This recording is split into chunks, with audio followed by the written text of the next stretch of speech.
అయ్యా రాజమౌళి గారు, మీకు ఇబ్బంది కలిగింది, మీ వీడియో రకరకాల చోట్లకి ఏదో ఇబ్బంది ఉండగలిగి మీరు రిలీజ్ చేయలేకపోయారు.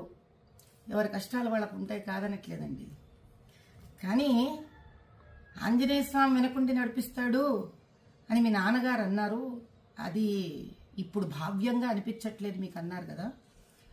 పోనీ బాహుబలి సినిమాలో కోట్లు సంపాదించారు కదండి శివలింగాన్ని ఎత్తిపించి పాపం ప్రభాస్ గారితో. అప్పుడేమన్నా శివుడి మీద ఏమైనా దానకం చదివారా మీరేమన్నా? ఏ శివాలయానికి ఏమన్నా దాన ధర్మాలు చేశారా? ఆ రోజు చేసింది లేదు, ఈ రోజు తిట్టుకోవడం ఎందుకండి ఆంజనేయ స్వామిని చెప్పండి. కుల వృత్తిలో వ్యక్తులు అంటే కుమ్మరివాడు ఆ కుమ్మరి వస్తువులని, కంసాలివాడు తన కంసాలి వస్తువుని, డాక్టర్ తాను సర్జరీలో వాడే సర్జరీ వస్తువులని, వీటిని అన్నిటినీ దైవంగా భావిస్తారండి. భగవంతుడు డబ్బు సంపాదనకి వాడుకోండి, కాదనట్లేదు.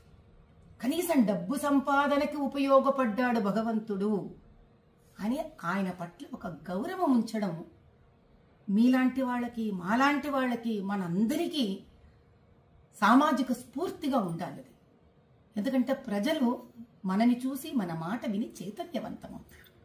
అంత బేలలాగా మీరు ఎవరో ఏదో షాట్లు మీకు కొట్టేశారు కాబట్టి మీకు ఆంజనేయ స్వామి వెనక లేడని మీరు భావించడం, ఆ తర్వాత వెంటనే సమస్య తీరిపోగానే చిన్నపిల్లలాగా వేసేసుకోవడం, ఇంకా నిలకడెక్కడుంది రాజమౌళి గారు మీ అంత పెద్ద మనిషికి కూడా?